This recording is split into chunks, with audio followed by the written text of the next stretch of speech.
Welcome back ناظرین. ہم بات کر رہے ہیں کہ اس غریب ملک میں کرپشن کا سدباب کیا صرف سپریم کورٹ نے کرنا ہے, پارلیمنٹ اپنا کردار کیسے ادا کرے گی. اور پروگرام کے اس سیگمنٹ پہ ٹیلی فون لائن پہ ہمیں نواب یوسف تالپور سینئر پارلیمنٹیرین ہیں پاکستان پیپلز پارٹی کے, انہوں نے بھی جوائن کیا. تالپور صاحب, سوال یہاں پہ یہ آتا ہے کہ وزیر اعظم جتنی اپوائنٹمنٹس کرتے ہیں جن کو کہ نیپوٹزم کے بھی زمرے میں شاید کچھ آتی ہیں, وہ الٹیمیٹلی جب جا کے سپریم کورٹ میں کھلتی ہیں اور ڈیسیژن ریورس ہوتے ہیں تو پتہ لگتا ہے کہ چن چن کے ایک سے ایک نااہل شخص کو اپوائنٹ کیا گیا.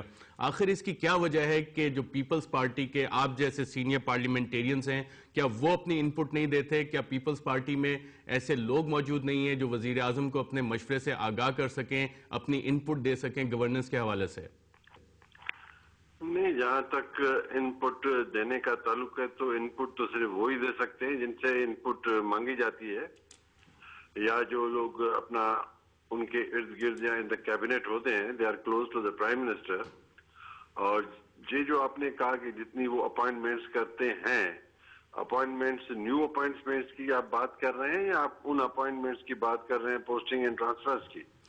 پوسٹنگ ٹرانسفرز کے بھی کیسز لے لیں, Waseem Ahmed D G F I A کا آپ کیس اٹھا لیں, اس کے علاوہ جتنی اور اپوائنٹمنٹس پرائم منسٹر نے کی ہیں جو سپریم کورٹ میں جا کے پتہ لگی ہے, پبلک سیکٹر انٹرپرائزز کی, وہاں پہ کوئی دبئی میں نائٹ کلب چلا رہا ہے اس کو اٹھا کے لگا دیتے ہیں اس مینیجر کو. اس طرح کی چیزیں کیوں ہوتی ہیں؟ نہیں, اس طرح کی چیزیں یوں ہوتی ہیں کہ یہ اپنا جتنی بھی پوسٹنگز ہوتی ہیں بیسیکلی ہر ایک منسٹری کا جو منسٹر ہے بیسیکلی وہی ہوتا ہے جو اپنی سمری موو کرتا ہے کہ مجھے یہ افسر چاہیے. تالپور صاحب, آپ کہنا یہ چاہ رہے ہیں کہ جو منسٹرز, جو کیبنٹ ہے پرائم منسٹر صاحب کی, جو آپ جیسے اولڈ گارڈ ہیں ان کو سائیڈ لائن کر دیا گیا اور انکمپیٹنٹ کیبنٹ ہے پرائم منسٹر کی؟ نہیں, آئی ڈونٹ مین ٹو سے دیٹ. اس کے پاس بڑے کمپیٹنٹ لوگ بھی ہیں, ایسی بات نہیں ہے, لیکن میں اپنے رائے کا اظہار کر رہا ہوں. تو نااہل لوگوں کو وہ کیوں ریکمینڈ کرتے ہیں وزیر اعظم کے لیے؟ ایک فیکچوئل پوزیشن ہے کہ رحمان ملک صاحب نے ان کو ریکمینڈ کیا, انہوں نے اس کو اپوائنٹ کر دیا, اور منسٹری آف کامرس میں سے رحمان ملک صاحب کی انکمپیٹنسی ہوئی یا کمپیٹنسی ہوئی اس حوالے سے؟ اب یہ تو آپ کا اپنا خیال ہوگا اور سننے والوں کا اپنا خیال ہوگا. تالپور صاحب, آپ کا خیال کیا ہے؟ لوگ آپ کا خیال جاننا چاہ رہے ہیں. نہیں, میرے خیال میں کسی بھی افسر سے اگر آپ کسی کو کسی جگہ پہ لگا کے اگر غلط کام لینے کی کوشش کریں گے تو وہ بیسیکلی وہ زمانہ ہونا چاہیے جو پرانا زمانہ تھا کہ افسر ڈٹ جاتے تھے, غلط کام کسی کہنے پہ نہیں کرتے تھے. لیکن آج کل کچھ افسر بھی کمپرومائز کر جاتے ہیں, جب وہ کمپرومائز کر جاتے ہیں تو ان کی یہ چیزیں ہوتی ہیں. اب جہاں تک وسیم کا تعلق ہے, ایز سی سی پی او کراچی, اس نے بڑی اچھی خدمات کی, بڑی اچھا ٹائم دیا, بڑا اچھا تھا. اب اس کو 1 سال کی ایکسٹینشن دے کے اس کا وقت جب پورا ہو گیا تھا تو اس کو ایکسٹینشن نہیں دیتے, اس کو اپنا اس کی جگہ کوئی اور ڈی جی رکھ لیتے, سو آن سو فورتھ. تو یہ تو بیسیکل پوسٹنگز اور ان کی چیزوں میں میرے خیال میں ہم کو نہیں الجھنا چاہیے, ہم کو بیسک چیزوں کے اوپر جانا. نواب یوسف تالپور صاحب, پروگرام رپورٹر میں شرکت کا شکریہ. آپ کچھ کہنا چاہ رہے ہیں؟ اس میں ایک اچھا رجحان شروع ہوا ہے 18ویں ترمیم میں کہ پارلیمنٹری اسکروٹنی شروع ہو گئی ہے. جوڈیشل اپوائنٹمنٹس, الیکشن کمیشن, احتساب بیورو, اور آئی تھنک آپ کا 10 نکات میں بھی شاید میں نے یہ پڑھا ہے کہ یہ جو پارلیمنٹری اسکروٹنی ہے اس کو ہم senior bureaucratic appointments, ambassadors, public sector enterprises کے افسران اس پہ کریں اور ان کے ٹینیورز فکس کریں. دیکھیے, یہ پارلیمنٹری کمیٹی بننے سے ہی جو چیف ایگزیکٹو ہوگا صوبے کا یا وفاق کا وہ کوشس ہو جائے گا اور وہ اچھے افسران کو نامینیٹ کرے گا. ہمیں اس ڈاکٹر خلیل الرحمان پشاور سے جوائن کریں. ڈاکٹر صاحب, پروگرام رپورٹر میں خوش آمدید. آپ کوئی سجیشن دینا چاہ رہے ہیں, کوئی بات بتانا چاہ رہے ہیں؟ السلام علیکم ارشد صاحب. وعلیکم السلام. ارشد صاحب, آپ نے ابھی ریوارڈ منی کا ذکر کیا تھا ایز این انسینٹو اس کو یوز کرنے کے لیے. جی جی, سجیشن آئی تھی.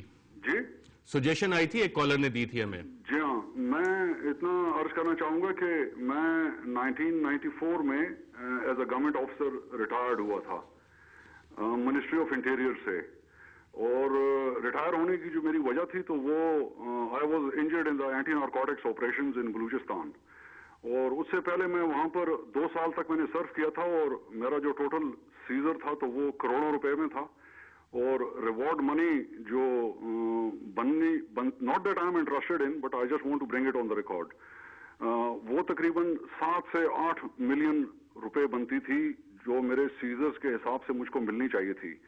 لیکن 1 سال ہسپتال رہنے کے بعد I opted for the medical board out and I restarted my studies and did my P H D after that and not a single penny has ever been given to me. تو یہ کہاں کی reward منی کی آپ لوگ بات کر رہے ہیں، پتہ نہیں کس دنیا میں آپ لوگ رہ رہے ہیں. ڈاکٹر خلیل الرحمان صاحب، پروگرام رپورٹر میں شرکت کا شکریہ. ریوارڈ منی کا سجیشن ہے، شاید قوانین بھی موجود ہیں کوئی ڈپارٹمنٹ میں. Exactly what I told you جی کہ ریوارڈ منی کی بات ہم کرتے ہیں، لیکن دیکھ لیں کہ اس کے ساتھ کیا ہوتا ہے. I know the gentleman, he was a very outstanding officer, اور ان کو جو کچھ ملنا چاہیے تھا کدھر ملا اسے. تو کیا ہو جائے، کیوں لوپ ہولز لیکونز کیوں ہیں ہمارے سسٹم میں؟ بس دیکھیں نا، میں آپ کو پہلے ہی کہہ چکا ہوں کہ انفارچونیٹلی کلین اور آنیسٹ لیڈرشپ جو ہے اس کا فقدان ہے اس ملک میں. جب تک آپ کو لیڈرشپ، پراپر لیڈرشپ نہیں ملے گی، یہ چیزیں ہوتی رہیں گی. قانون کا چراغ چاہیے ہوگا جگہ صاحب ایسی لیڈرشپ ڈھونڈنے کے لیے. نہیں ہے، لیکن وہ میں یہ کہوں گا کہ کلین لیڈرشپ کو پھر جو کلین کام کرنا چاہتے ہیں ان کو کوئی یہاں حکومت کرنے بھی نہیں دیتا. اچھا، ایک آپ نے لہروں کا بھی ذکر کیا، اس سے مجھے یاد آیا کہ ایگوسٹا سب مرین اسکیم جو ہے اس کے بھی نواز شریف صاحب نے ذکر کیا، اپنے 10 نکات میں شامل کیا. پارلیمنٹ میں آپ نے کوئی موو کیا اس بارے میں، کوئی موشن موو کیا؟ ابھی فی الحال تو ہم نے چونکہ یہ 10 پوائنٹ ایجنڈا پہ ڈالا ہوا ہے، اور جو کمیٹی ہم نے فارم کی ہے they are taking up all these points. آج بھی میٹنگ ہوئی ہے، اس سے پہلے بھی 2 میٹنگز ہو چکی ہیں. کل اس پہ ہم انشاءاللہ فیڈ بیک لیں گے کہ کتنی پروگریس ہوئی ہے اور کتنے سیریس ہیں ہمارے حکومت والے. اس کے بعد یہ چیزیں اگر پھر پارلیمنٹ میں موو کرنی پڑی، پارلیمنٹ میں بھی موو کریں گے ان کو. پارلیمنٹ میں کمیٹیز کا جو اکثر دیکھا جاتا ہے، جب انٹر پارٹی کمیٹیز بنتی ہیں ایسے مسائل کے اوپر تو اکثر معاملات کو دبا دیا جاتا ہے. کہیں یہ تو نہیں ہوگا کیونکہ ایگوسٹا ایک انٹرنیشنل اسکیم اس وقت بنا ہوا ہے جس میں ہماری نیوی کے کچھ افسران کے بھی نام آ رہے ہیں، منصور الحق صاحب کے علاوہ. انہوں نے تو پیسے واپس کر دیے. شاید پاکستان کی ہسٹری میں پہلے ایسا کوئی شخص ہوگا جس نے ایڈمٹ بھی کیا، پیسے بھی واپس کیے، لیکن باقی نام کچھ سامنے نہیں آئے. اور جو فرینچ میجسٹریٹ کی عدالت میں انویسٹیگیشن، اس میں کوئی $50 ملین کے کک بیکس اور کمیشنز انوالوڈ ہیں. اگر یہی پیسہ ہم لوگ واپس لے آئیں اور پارلیمنٹ اس پہ ڈیبیٹ کرے، رسپانسبلٹی فکس کرے، تو جو سبسڈی کا ہم رونا روتے ہیں یا پرائسز انکریز کرتے ہیں اس کی شاید ضرورت نہ پڑے. تو یہی کہہ رہے ہیں ہماری پارٹی کا، دیکھیں this is what we are seeing. اور میں آپ کو پھر بتاؤں کہ یہ تو پھر رولنگ پارٹی پہ ڈیپینڈ کرتا ہے نا کہ پارلیمنٹ جو کچھ کہتی ہے اس پہ پھر اس پہ عمل کرانا جو ہے وہ حکومت کا کام ہے. سب سے بڑی میں مثال آپ کو دیتا ہوں، آپ کی پارلیمنٹ نے یونینمس 14 پوائنٹ ریزولوشن اڈاپٹ کی اکتوبر 2008 میں. میں ہمیشہ کہتا ہوں the best road map to get out of the war on terror اور دوسرے جو ہمارے مسائل ہیں. اس پہ کیا ہوا؟ اس پہ کمیٹی بھی بن گئی، لیکن کیا اس کو امپلیمنٹ کیا گیا؟ وار آن ٹیرر کی اونرشپ پارلیمنٹ کی نہیں تھی شاید. نہیں، جو بھی تھی، لیکن کوئی پولیٹیکل پارٹی پارلیمنٹ کے اندر یا باہر آج تک کبھی آپ نے سنا ہے کہ ان 14 پوائنٹ کا ذکر کیا ہو جو وار آن ٹیرر کے خلاف؟ وہ ایشو ہی نہیں ہے جی. ہم 18ویں ترمیم پہ ہم نے دن رات ایک کر دیا اور وہ تو ہم سارے کر گئے، لیکن ان 14 پوائنٹس پہ کسی کو کوئی انٹرسٹ نہیں ہے. جہاں تک 10 نکات کا تعلق ہے، جگڑا صاحب ہمارے بڑے بھائی ہیں. 10 نکات میں کچھ فرینڈلی اپوزیشن کے پوائنٹس ہیں اور کچھ ان فرینڈلی اپوزیشن کے. آج کل فرینڈلی اپوزیشن کا وہ ایرا چل رہا ہے.